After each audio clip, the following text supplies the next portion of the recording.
Nesse vídeo, vamos tratar sobre alguns pontos interessantes da física quântica. Vamos começar primeiro pelo experimento da dupla fenda.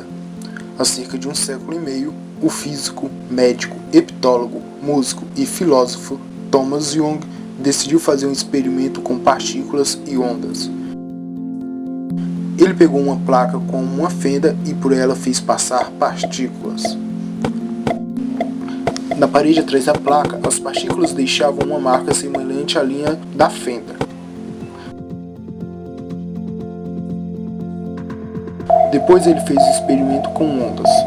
As ondas passavam pela fenda e deixavam uma linha na parede semelhante à linha deixada pelas partículas.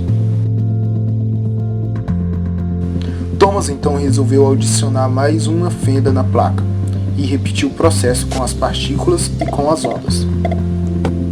As linhas deixadas na parede pelas partículas foram semelhantes ao do experimento anterior, já que para cada fenda foi deixada apenas uma marca. Mas com as ondas o resultado foi diferente. Quando as ondas passavam pelas fendas, elas se anulavam nesses pontos.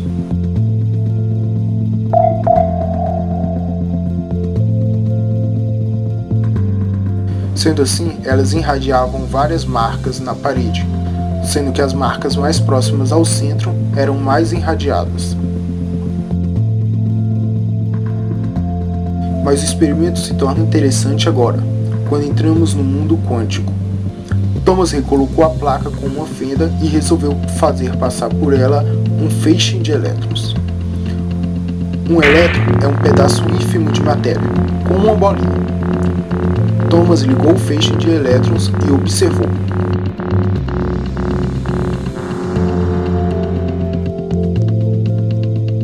Após um tempo, apenas uma linha foi irradiada na parede. Então, ele colocou a outra placa, com duas fendas, e novamente ligou o feixe de elétrons. Mas dessa vez, ao invés de se comportar como uma partícula e deixar apenas duas marcas na parede, os elétrons deixavam várias marcas, como uma onda. Thomas pensou que os elétrons estavam chocando-se entre si e gerando essa interferência. Então ele resolveu ajustar o feixe de elétrons para fazer passar pelas fendas apenas um elétron por vez, para que não houvesse interferência.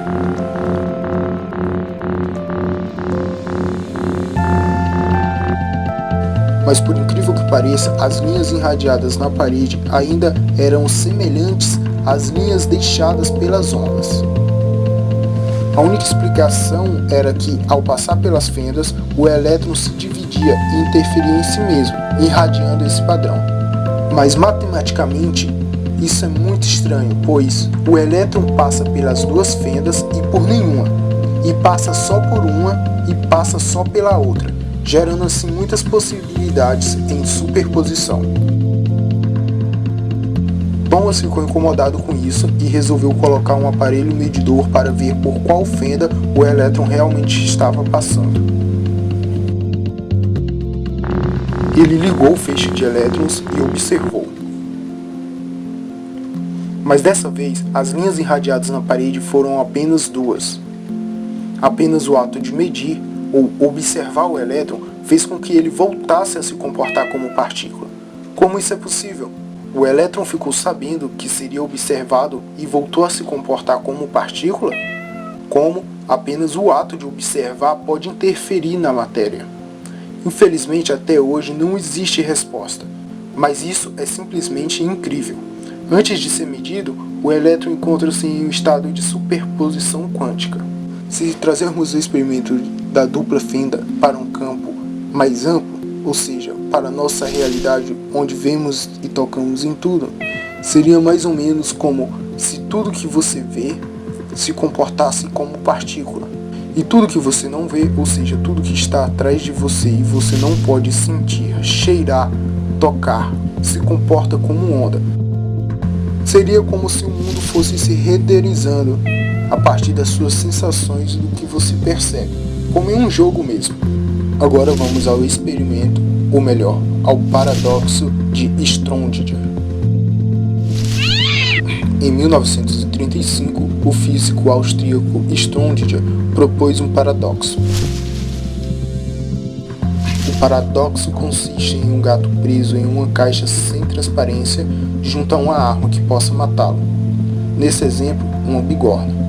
Sendo que essa arma só poderá ser acionada por um dispositivo que após um tempo, digamos 10 minutos, tenha 50% de chance de acioná-la e 50% de chance de não acioná-la. A partir do momento que a caixa é fechada, o tempo começa a contar. Depois de passados 10 minutos, o gato fica em um estado de superposição quântica. O estado de superposição quântica acontece quando for desconhecido o estado de um corpo. Se não pudermos identificá-lo, dizemos que o corpo está em todos os estados ao mesmo tempo.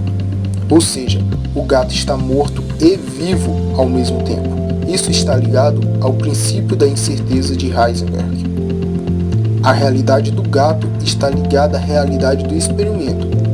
Ou ele vê a bigorna cair e morre, ou não acontece nada e ele continua vivo.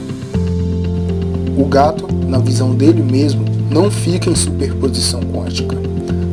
A questão é que quando abrimos a caixa, forçamos a natureza a entrar em colapso, assumindo sim um estado para o gato, de morto ou vivo.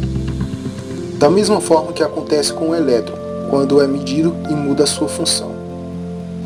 Mas para a realidade colapsar e para podermos ver o gato vivo ou morto, precisaríamos de um segundo observador? Ou as duas realidades existiriam simultaneamente, onde a realidade primordial colapsaria e se dividiria em duas, uma onde vemos o gato morto e outra onde o vemos vivo. Isso está ligado à interpretação de muitos mundos que propõem a existência de universos paralelos, e que a cada decisão tomada e para cada possível resultado da ação tomada, a realidade é forçada a entrar em colapso e a se dividir em cópias de si mesma, através de um processo instantâneo. Mas com isso também entra uma questão de consciência e de seres conscientes. Segundo a teoria da imortalidade quântica, ou suicídio quântico, proposta em 1997, um ser consciente seria imortal. Ela diz que se um indivíduo consciente pegar uma arma que tenha 50% de chances de disparar e 50% de chances de não disparar, quando ele atirar em si mesmo, cometendo assim um suicídio, nas vezes em que a arma não disparar, a realidade continuaria imutável. Mas todas as vezes que a arma disparar, a realidade dividiria-se em uma cópia de si mesma, sendo que em uma realidade o sujeito estaria morto e na outra ele estaria vivo. Mas é claro que ele não teria consciência disso, já que a consciência dele foi copiada para o universo em que ele continuou vivo. Sendo assim, nessa nova realidade ele poderia repetir a experiência. O interessante é que, do ponto de vista do sujeito suicida, a arma nunca dispara. Ele pode fazer isso infinitas vezes, mas sua consciência sempre irá para a realidade onde ele continuaria vivo. A consciência do sujeito não colapsaria em duas. Dessa forma, a realidade sempre irá depender da consciência que a vê. A consciência causa um colapso na realidade. Mas aqui entramos em uma questão. Se a realidade depende da consciência para colapsar, em que momento ela colapsaria? Não entendeu? Eu vou tentar explicar melhor com o experimento mental do amigo de Wigner, proposto pelo físico Eugene Wigner, sendo uma extensão do experimento do gato de Schrödinger. O experimento consiste em que o amigo de Wigner faça o experimento do gato de Schrödinger enquanto Wigner está fora da sala. Somente quando Wigner retorna à sala ele poderia ficar sabendo do resultado do experimento. A questão é, até que ponto o sistema era uma superposição de gato morto, amigo triste, e gato vivo, amigo feliz? Em que ponto teria sido determinado o estado do amigo de Wigner? Quando o amigo abre a caixa,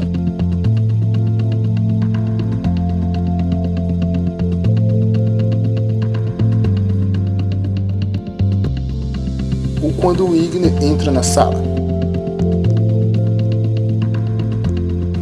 Em que lugar a medição ocorreria? E se fizermos a mesma experiência sem o Wigner, como a realidade colapsaria?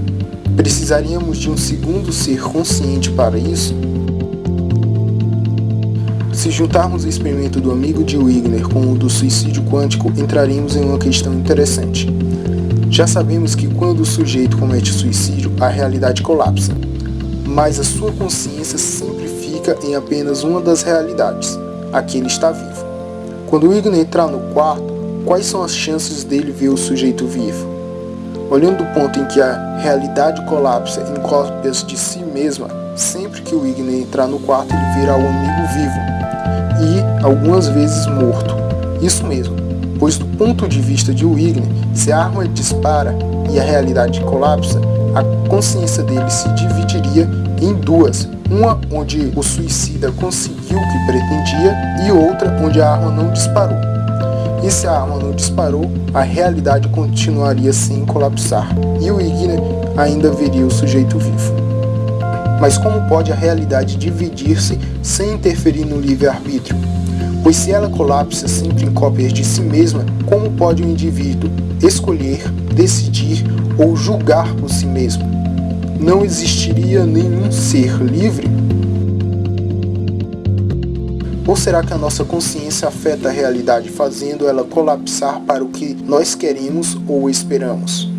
Essas questões serão temas de outro vídeo onde questionaremos o livre-arbítrio. Nós podemos até trocar de lugar com o gato na caixa e imaginar que tudo fora dela esteja em superposição quântica. Tudo que podemos teorizar ou imaginar. Mas não temos meio de verificar ou provar para os outros, a não ser para nós mesmos. Existe e não existe ao mesmo tempo. Deus ou os deuses, ETs ou espíritos, vida após a morte ou a morte absoluta. Tudo isso encontra-se em superposição quântica no nosso universo visível ou não visível. E certamente podemos afirmar que isso existe em universos paralelos, devido às suas possibilidades infinitas. Algumas pessoas podem até afirmar já terem saído dessa caixa e vislumbrado o lado de fora. Mas a realidade, de certa forma, depende da consciência que a percebe. Então, se você pudesse sair da caixa, o que veria? Essa é apenas uma introdução a uma série de vídeos onde de fato discutiremos a existência de Deus com filosofia, paradoxos, lógica e uma pitada de fé. Deixe um comentário sobre o que você acha para que possamos debater melhor. Inscreva-se no canal para os próximos vídeos e não deixe de avaliar.